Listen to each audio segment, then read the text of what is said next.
Bonjour, chers bien-aimés. Nous nous retrouvons encore une fois ce vendredi 6 octobre pour la continuité de nos enseignements sur le ministre et son ministère. Nous sommes à notre dernière partie, la quatrième partie. Nous avons commencé, ça fait déjà 3-4 semaines. Et merci parce que vous êtes nombreux à nous suivre. Vous êtes branchés et ceux qui sont prêts à nous suivre, nous vous saluons au nom de Saint Jésus-Christ. Veuillez partager s'il vous plaît pour que ce message puisse atteindre le plus de personnes possible. Alors, avant de commencer, je voudrais qu'on lise dans les livres de Jérémie, chapitre 1er et verset 4. Jérémie chapitre 1er, verset 4 à 5. À 5. Nous lisons dans le nom de Saint Jésus-Christ. La parole de l'Éternel me fut adressée en ces mots. Avant que je t'eusse formé dans le ventre de ta mère, je te connaissais, et avant que tu fusses sorti de son sein, je t'avais consacré et je t'avais établi prophète des nations. Amen. Je peux ajouter le verset 6 et 7. J'ai répondu, ah Seigneur éternel, voici je ne sais point parler car je suis un enfant. Je suis un enfant. Et l'Éternel me dit, ne dis pas je suis un enfant car tu iras vers tous ceux auprès de qui je t'enverrai et tu diras tout ce que je t'ordonnerai. Ne les crains point car je suis avec toi pour te délivrer, dit l'Éternel. Amen. Que l'Éternel accorde bénédiction à sa parole.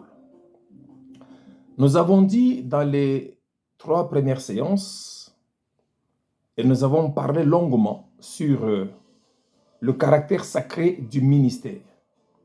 Le caractère sacré du ministère. Dans ce que nous avons dit, nous avons retenu 4 ou 5 points très importants qui sont, premièrement, il doit y avoir une relation intime entre le ministre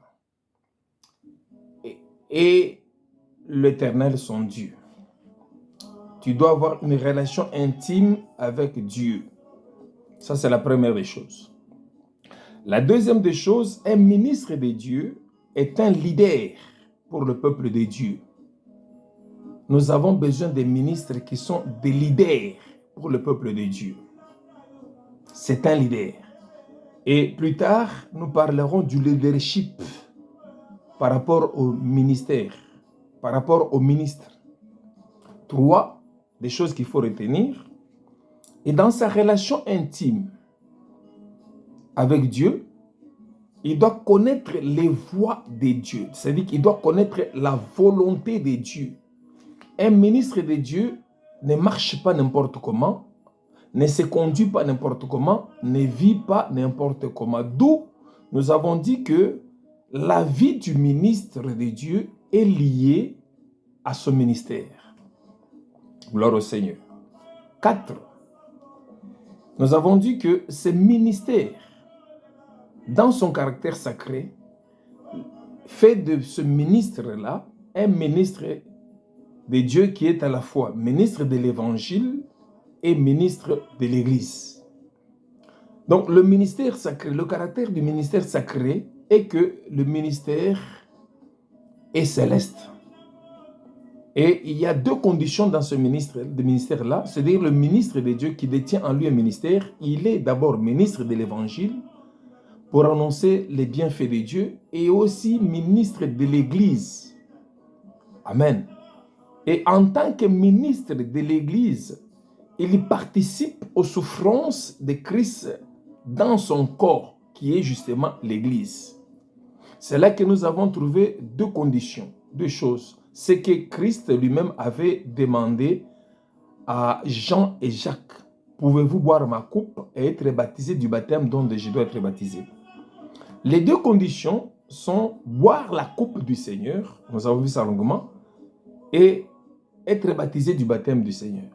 Boire la coupe, c'est uniquement faire la volonté de Dieu. Dans le ministère, dans l'exercice de votre ministère, vous ne devez chercher qu'à faire la volonté de Dieu et non pas votre volonté. Que Dieu bénisse tous ceux qui me suivent déjà. Et être baptisé du baptême de Christ, dit que quand vous êtes ministre de Dieu et que vous recevez le baptême de Dieu, cela va vous amener à la séparation. Il y a des gens qui étaient vos amis, vos frères, qui vont se séparer de vous. C'est le baptême. Un ministère plutôt, de Dieu, c'est ce qu'on vient de dire ici dans Jérémie chapitre 1er, on ne demande pas un ministère dans la prière. Il y a des gens qui pensent que je vais aller à la montagne, je vais prier Dieu pour qu'il me donne un ministère. Non. Un ministère, on ne le demande pas dans la prière en disant « Seigneur, oh Seigneur, accorde-moi d'être pasteur, accorde-moi d'être évangéliste, accorde-moi d'être ceci, cela. » Non. Un ministère, on est avec. On est, quand on vient à la naissance déjà, on est avec le ministère. C'est ce que Dieu dit à Jérémie. Avant que tu ne sois formé dans le ventre de ta mère, je te connaissais et je t'avais consacré prophète des nations. Donc, déjà dans le ventre de la mère, de votre mère, Dieu vous consacre en tant que ministre de Dieu. Vous naissez avec le ministère. On est avec le ministère. Par contre, les dons spirituels, on peut les demander dans la prière, comme dit l'apôtre Paul, aspirer aux dons les meilleurs et surtout à celui de la prophétie. Ce sont les dons pour lesquels vous pouvez chercher dans les prières, dans les jeûnes, vous demandez que Dieu vous donne le don de parole, de connaissance, les dons de parler en langue, les dons de prophétie, les dons de vision. Vous pouvez les demander. L'Écriture nous exhorte d'ailleurs d'aspirer aux dons les meilleurs et surtout à celui de la prophétie. Quand on parle des ministres de Dieu, il s'agit de la présence du Seigneur lui-même. Parce qu'un ministre de Dieu, comme nous avons dit le deuxième jour, dans la deuxième partie de notre enseignement, un ministre de Dieu lui-même est un don de Dieu pour l'Église, selon Éphésiens chapitre 4. Étant monté en haut, il a pris des captifs, des prisonniers, et il a fait des dons aux hommes. C'est-à-dire que les prisonniers, les ministres de Dieu sont les prisonniers de Christ. Vous n'êtes pas libres. L'apôtre Paul disait que malheur à moi si je ne prêche pas l'évangile. C'est qu'il était lié par l'alliance. Il était lié par le lien avec le Seigneur. Malheur à moi si je ne prêche pas l'évangile. Gloire au Seigneur. Ces ministères découlent du Seigneur, comme je vais de le dire. Ils dépendent du Seigneur lui-même. Ce ne sont pas des ministères dans l'église locale. Non. Ils sont des ministères plutôt universels. Par contre, il y a des ministères dans l'église locale que vous ne devez pas confondre. Je vais parler sur ça. C'est-à-dire que, par exemple, un ancien de l'église, c'est un ministère de l'église locale.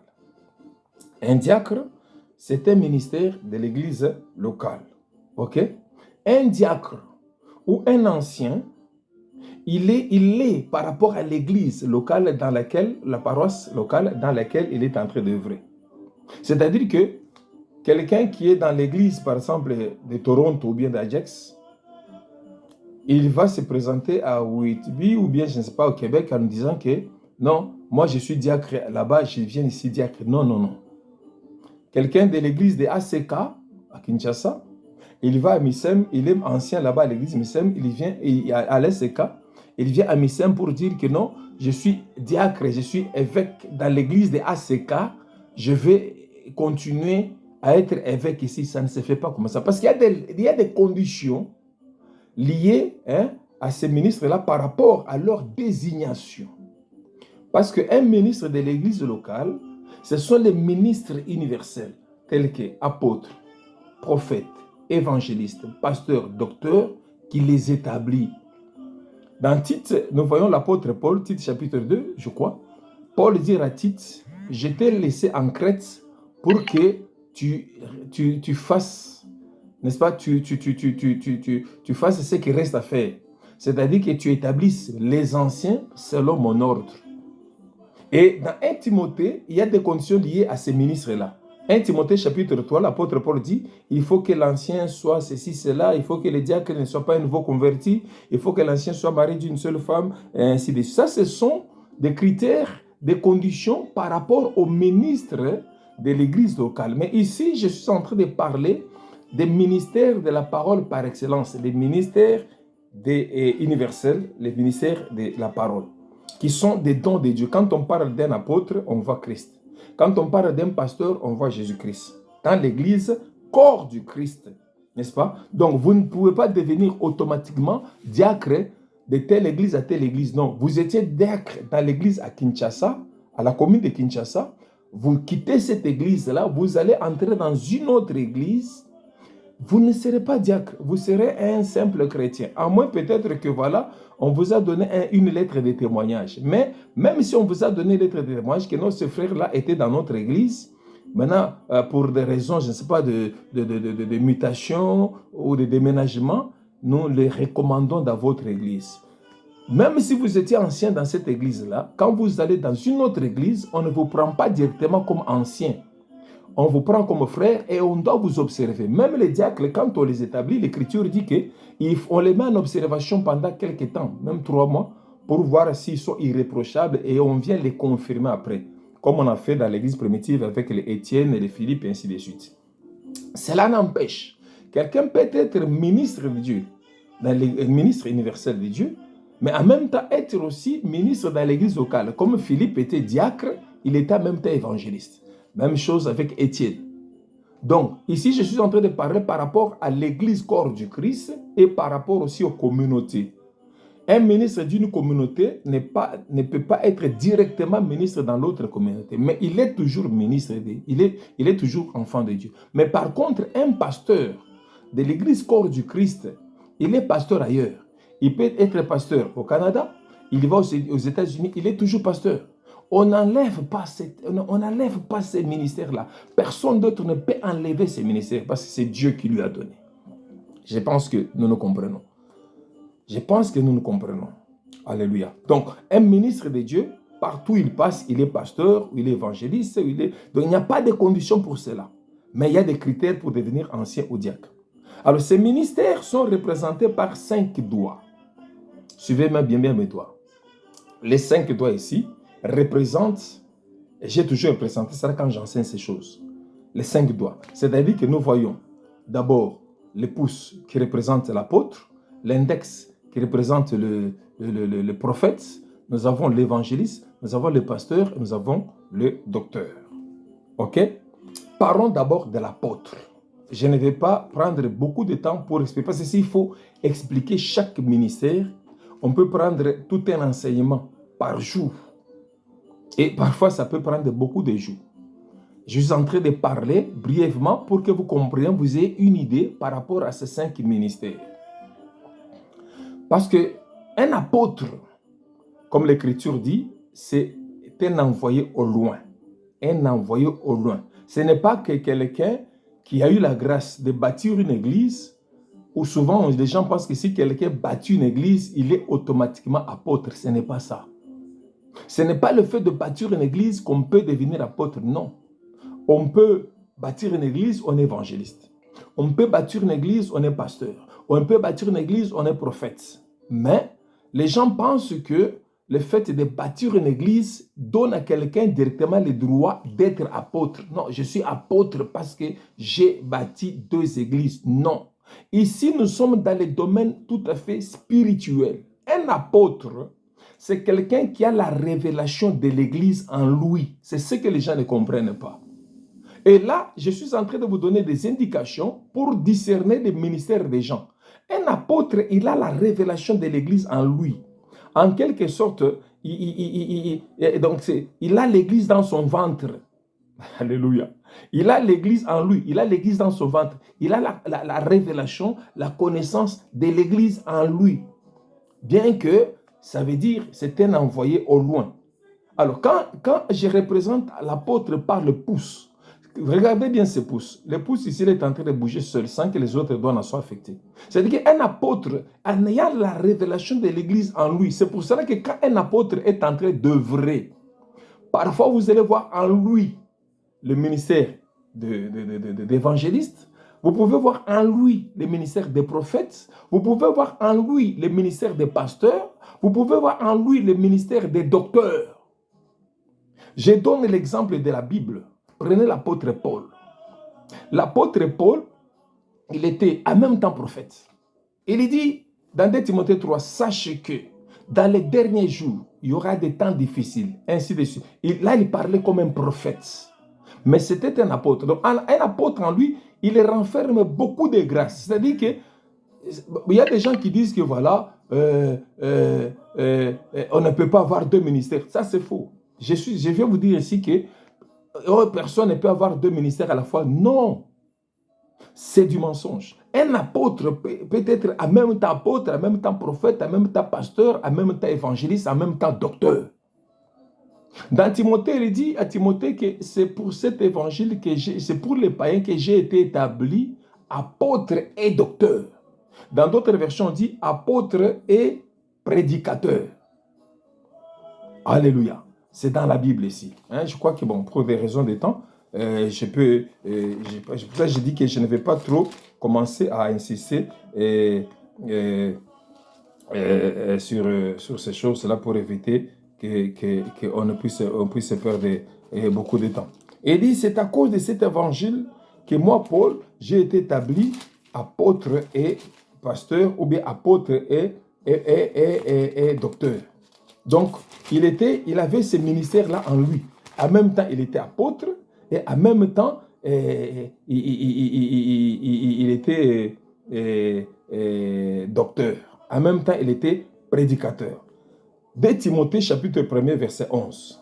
C'est pour cet évangile que j'ai été établi prédicateur et apôtre chargé d'instruire les païens. Alléluia. Il est dit aussi dans 1 Timothée chapitre 2 verset 7, il dit ici, 1 Timothée chapitre 2 verset 7, et pour lesquels j'ai été établi prédicateur et apôtre, et je dis la vérité, je ne mens pas, chargé d'instruire les païens dans la foi et la vérité. Qui instruit? C'est le docteur. Parce que dans la version-ci, on dit prédicateur, mais dans d'autres versions, on dit apôtre et docteur. Donc, bref, l'apôtre, il a l'église, il a la révélation de l'église en lui. C'est pour ça que parfois, quand un apôtre œuvre, d'autres peuvent dire que c'est un docteur. Effectivement, il y a le ministère des docteurs en lui. D'autres peuvent dire que c'est un bon pasteur. Effectivement, il a le ministère de pastoral en lui. Ok, je ne vais pas trop retenir par rapport à ça. Donc, j'insiste que ce n'est pas tout celui qui bâtit l'église aujourd'hui et qui commence une œuvre qui est appelé apôtre. Non, un apôtre, c'est un envoyé au loin. Un apôtre, sa caractéristique, c'est qu'il a l'église en lui. Il a la révélation de l'église en lui. 2. Nous avons le prophète.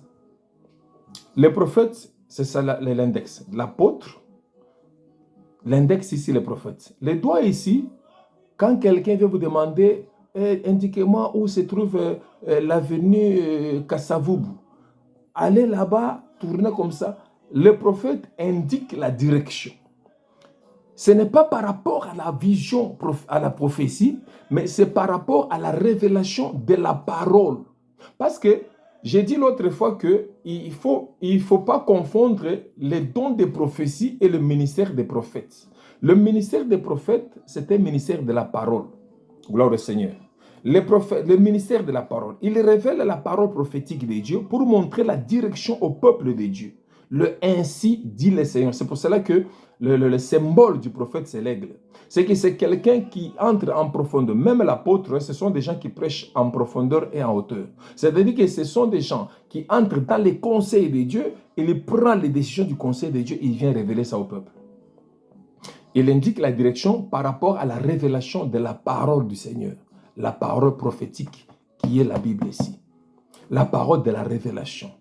Ce que Pierre dit dans son épître, vous faites bien de prêter attention à la parole prophétique, comme d'une lampe qui brille dans les ténèbres. Les gens pensent, quand quelqu'un est appelé prophète, c'est celui qui a des visions. Non. Quand Paul parle à Timothée, qu'il sache que dans les derniers jours, il y aura pas. C'est la parole qu'il était en train de révéler. Ce n'est pas quelqu'un qui vient dire que non, tu as autant des ascaris dans ton ventre. Tu as ceci, cela. Ça, c'est le don des prophéties. À ne pas confondre avec le ministère des prophètes. Je passe. Nous avons ici les doigts, les longs doigts, le pouce, l'index, là ici, on ne sait pas comment on appelle ça. Alors, le long doigt ici, c'est l'évangéliste. Vous verrez que parmi ces doigts ici, le plus long, c'est celui du milieu. L'évangéliste, c'est le gagneur d'âme par excellence, le doigt le plus long. Il est le gagneur d'âme par excellence. C'est un messager de Dieu. Un messager de Dieu comme l'étaient les héros de l'époque. Les héros, pas avec OS, parce qu'il y a héros, H-E-R-O-S, hein, des Bilombe, les héros, les vaillants. Il y a aussi les héros avec plutôt H-E-R-A-U-T. Les héros, à l'époque, c'était les messagers des rois. Quand le roi édictait une loi, il prenait la trompette et montait sur un cheval du palais royal.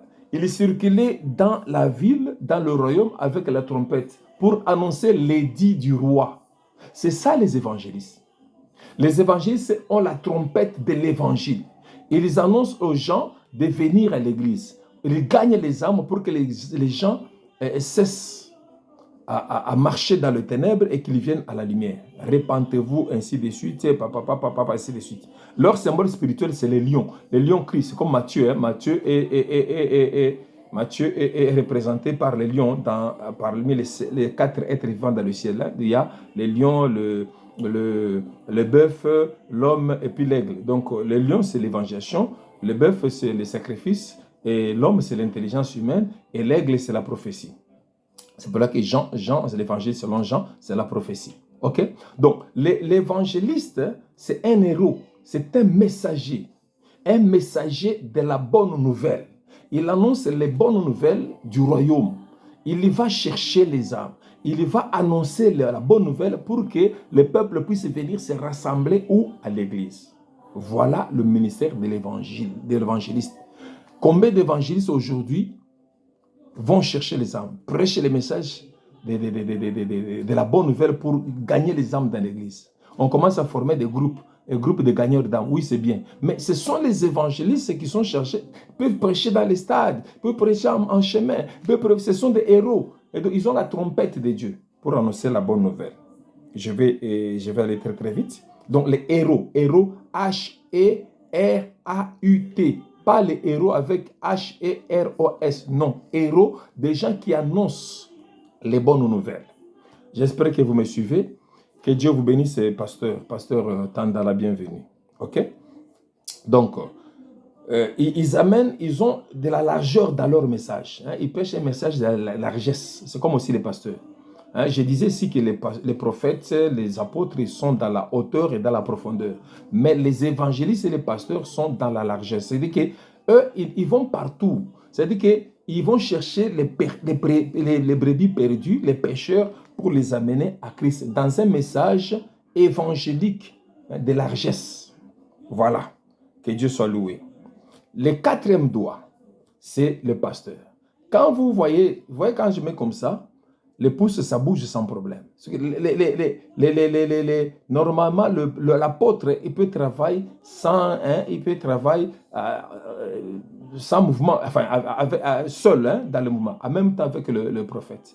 Mais l'évangéliste, quand vous mettez le doigt ici de l'évangéliste, vous sentez, faites l'expérience, quand vous mettez le doigt ici, il ne peut pas se lever bien sans que l'autre ici le suit.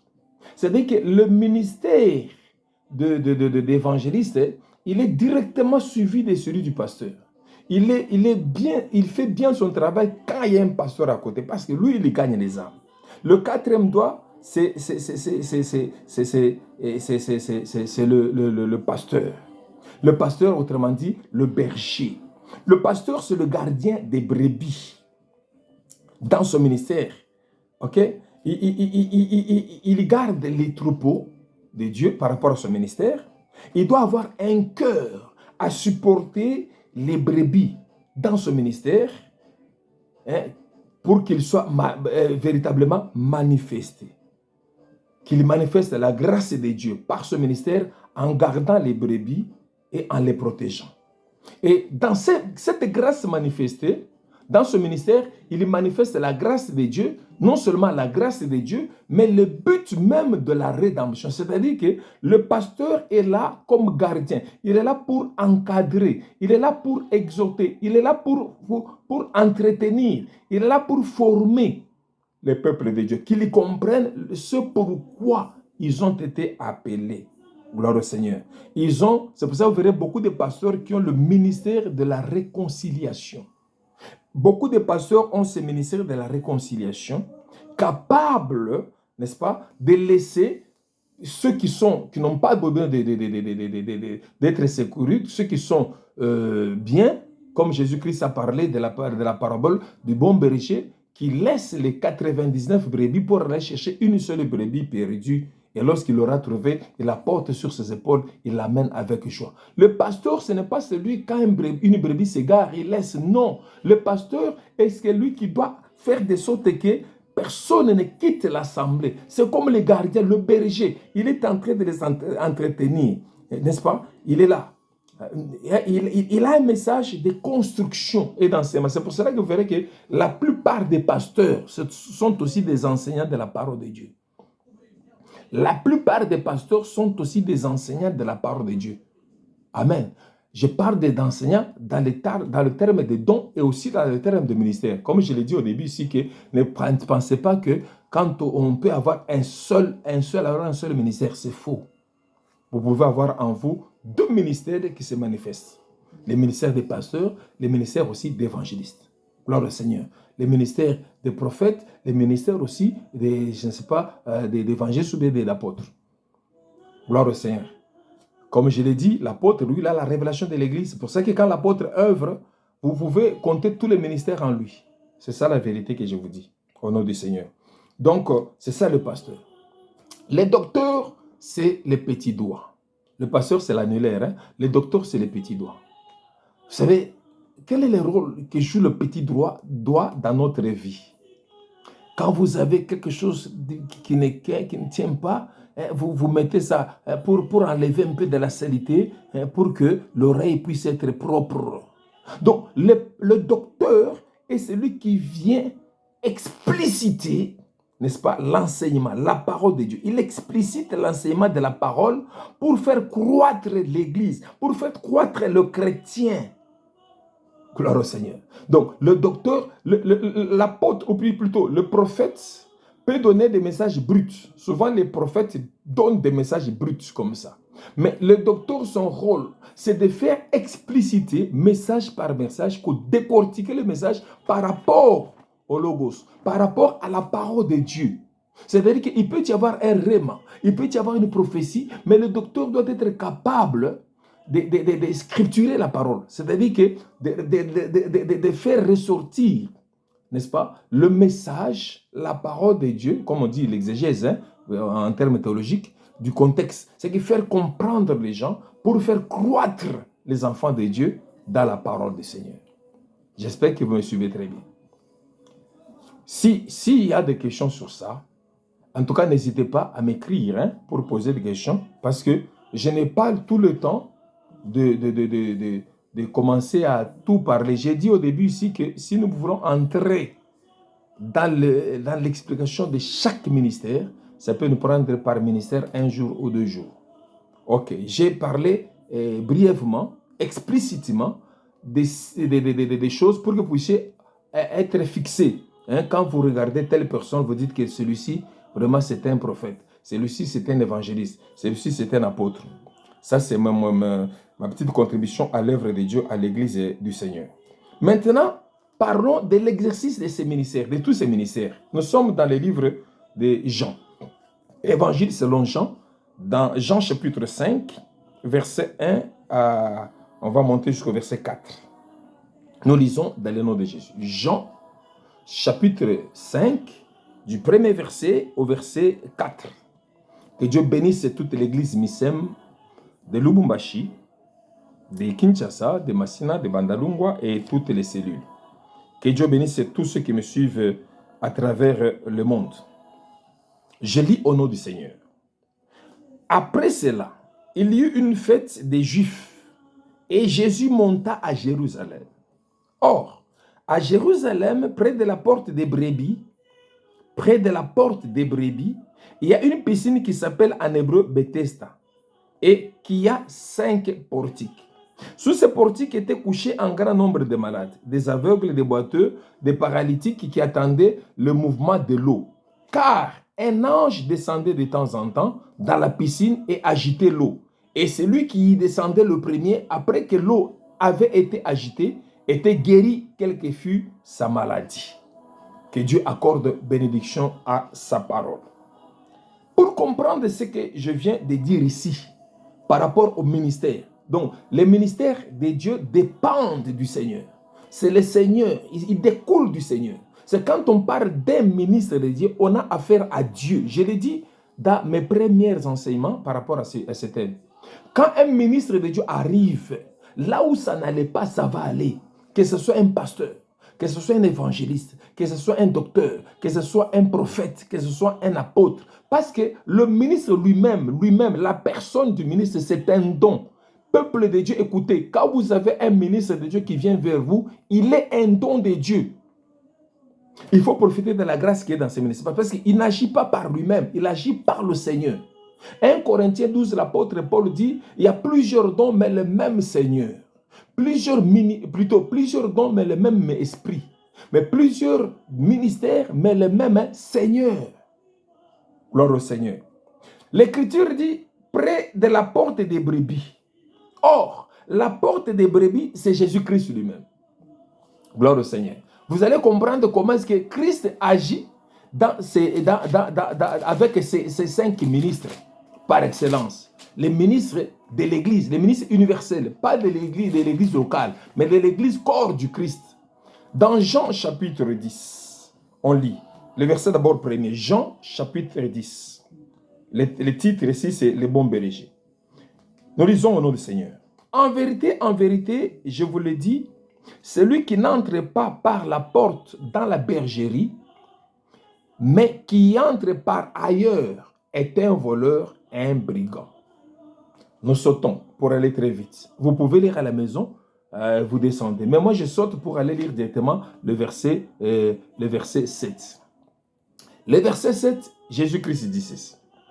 Jésus leur dit encore, en vérité, je vous le dis, je suis la porte des brebis. Alléluia. Je suis la porte des brebis. Jésus-Christ, c'est lui la porte des brebis. Mais ici, l'Écriture dit, dans Jean chapitre 5, il dit, après cela, il y eut une fête des Juifs et Jésus monta à Jérusalem. Or, à Jérusalem, près, vous comprenez, à Jérusalem, près de la porte des brebis. Et cette porte des brebis, c'est qui? C'est Jésus-Christ. Il y a une piscine qui s'appelle en hébreu Bethesda. Et cette piscine a 5 portiques. 5 portiques qui sont les 5 ministères. C'est que la porte des brebis, c'est elle qui donne accès aux 5 ministères. Il y a 5 portiques. Il y a la porte des brebis, de toutes les brebis, mais à la piscine, là, pour avoir accès à la piscine, cette piscine-là a 5 portiques.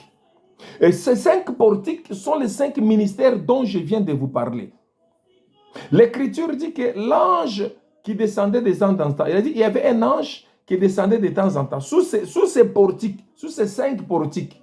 Alléluia. Je viens de dire, la porte des brebis, c'est Jésus-Christ. Gloire au Seigneur.